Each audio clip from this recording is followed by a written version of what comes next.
here's something that it took me a long time to realize. You can't solve a problem in the same mindset that the challenge pops up in.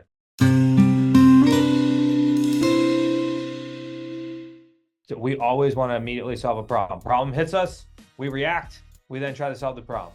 But the reality is we can't solve that problem in the same mindset. So we got to step away from that. So if you automatically, let's say, again, just using Rusty's dealing with frustration with a tenant buyer, immediately tries to solve the problem, more than likely is not going to end up solving that problem. Instead, take a step back, review, go through this process that Chris just went through, then take action.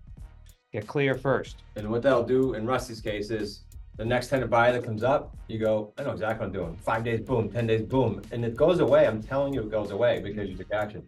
They're going to pull every string if you don't do it. They're going to pull your strings and they're going to be frustrated. Do you prep, just single on the line, do you prep your tenant buyer in the meeting when you're having them sign with these statements? Because like, this is exactly what I tell them. I say, I'm not your landlord. Don't come up with the same problems, this thing with that. I'm just expecting a check to be on time. If there's not going to be a check on time, you call me right away. Because if not, we're walking through the exact process that the state allows us to. Because we're giving you this opportunity to become a homeowner, and if it's your job to follow through the opportunity. I'm very blunt with them on that. So if there's no payment and they're not communicating, they know they're getting a letter. Like there's no ifs, ands, or buts. No hard feelings. This is what's gonna happen. I just say this is a business. It's not. This isn't me personally. Just know that that's coming. The answer is no, because Nick has been doing all my meetings, so I'm gonna be doing.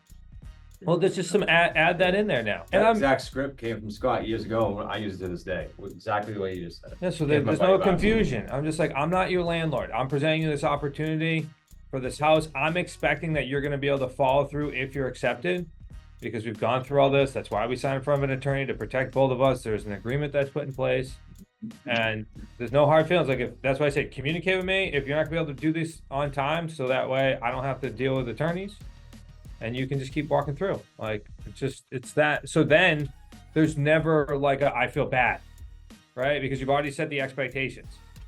So now if day 15, if that's your state and they haven't made payment, they're getting the letter immediately. We don't call and do the dance anymore, Rusty. You know why? All you guys with the buyers, because I wish I could tell you you're not gonna hit it. You're all gonna hit it.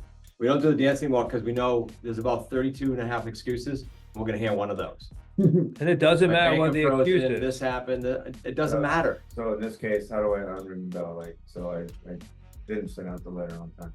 So I would call them and say, hey, I was being flexible, because when we originally spoke X, Y, and Z.